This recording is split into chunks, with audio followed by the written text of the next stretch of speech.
Before I turn it over to questions, I just want to take, if I may, approximately 3 minutes to just show you a few of the examples that the committee that is revising the website guidelines is using as examples of good practices in websites. I asked the committee members to send me some examples, and I'm going to post all of these presentations on the web.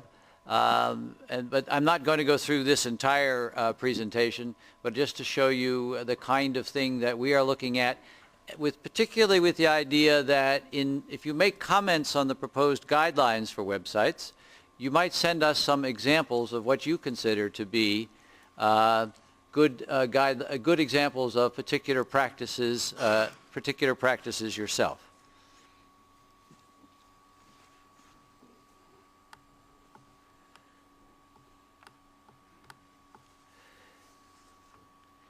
So I wanted to say that in our thinking at the moment about the guidelines, we wanted to cover these areas. First, content.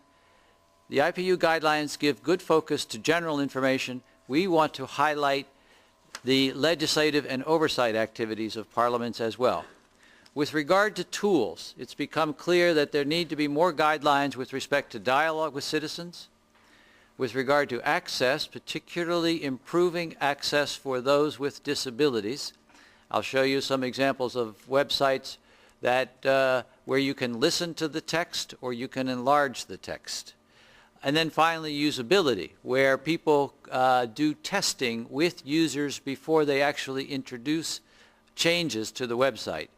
It is always amazing to me that we sometimes make major changes to our websites without ever asking any user whether he or she understands it.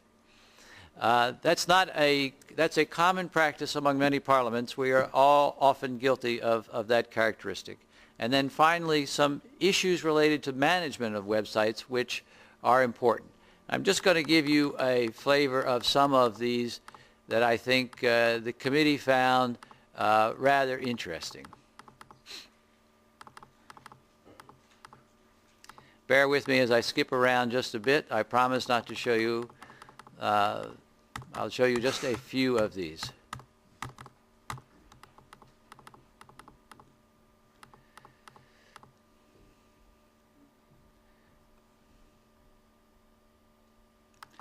In the Sri Lankan website, across the top, a calendar, a business of the Parliament, the handbook of the Parliament, the directory of members, functions, committees, and the secretariat.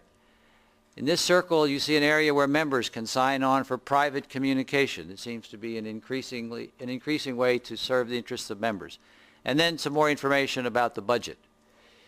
The Sri Lankan Parliament also communicates social and cultural events to its citizens to celebrate the diversity of the culture. Here's an example from Italy where we have statistics on the members themselves by their age and by whether they are women or men. The Parliament of Canada has an enormous number of things on its website, a lot of things in the main menu. It has a recognition of both the Senate and the House of Commons. I must say, since I'm from the United States, I appreciate the fact that in a bicameral legislature, each legislature recognizes the other legislature. They often pretend the other body does not exist. News about the activities of the Parliament, link to the live webcast of the Parliament, information about visiting and employment opportunities. I just share some of these with you to see some of the diversity. As I said, I'll post all of these on the website. I must say that in my research, I found that the all-time winner of information packed onto a homepage was Brazil, where I can't possibly begin to link all of the things that they put on their homepage, but let me give you a quick list. Information about the chamber, a tool for a virtual visit, a tool to enlarge the text if you have problems reading, the chamber schedule, the activities, there's more, news, radio, webcasts, archive of the webcasts, a search engine, links to bills, links to committees, an alerting service that you can sign up for, but we're not done. And this is all on the homepage. Information about the budget, information and a video about the legislative process, an opportunity to chat with deputies, publications, information designed explicitly for children, and an email link to send messages to deputies. Let me skip ahead here a bit. Norwegian homepage gives what I think is a good example of a focus on legislative activities. Here, an explanation of the legislative process where each of these numbers tells you about the bill, the committee. 3 and 4 are the debate in the two chambers. 5 is the act. On the right side, links to all of the documents involved in these activities. Here's an example from the UK. The climate change bill for that year. Here we have links to all of the activities that occurred with respect to this bill. And down the bottom, a summary of the bill and its key areas. Here, links to explanatory notes. From the Romanian website, links to the base law that is amended, links to the MPs supporting the bill. From the same website, the list of activities, links to relevant documents, links to the video in the context of the debate. We saw similar things with the European Parliament, and links to the voting record. Here's an example from the Scottish Parliament where there is an analysis of the bill by the Research Service of the Scottish Parliament. In the research analysis, they include health implications, legal implications, and financial implications of the bill, all by way of providing additional explanations that are useful to citizens. An example from Italy where they are posting news stories related to legislation and policy issues that the Camera dei Deputati is currently considering. Access tools. A search engine example from Italy where you can search the name of the member, add a group of words, pick a particular time or period during the week.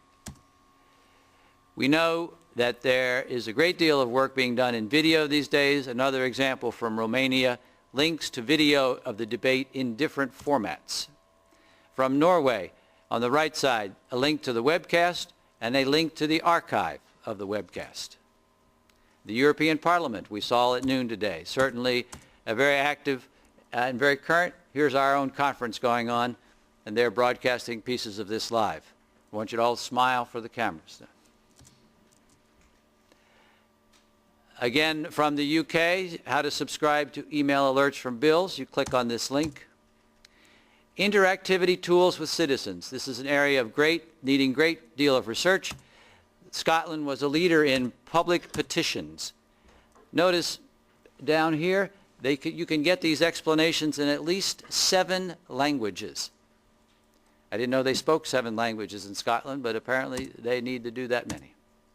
And I've never seen this before, a video with a sign language version explaining how to sign on and submit a petition. So, enough. I will post these on the web, but I just thought that I wanted to leave you with a further set of examples to complement the ones that you've seen so far.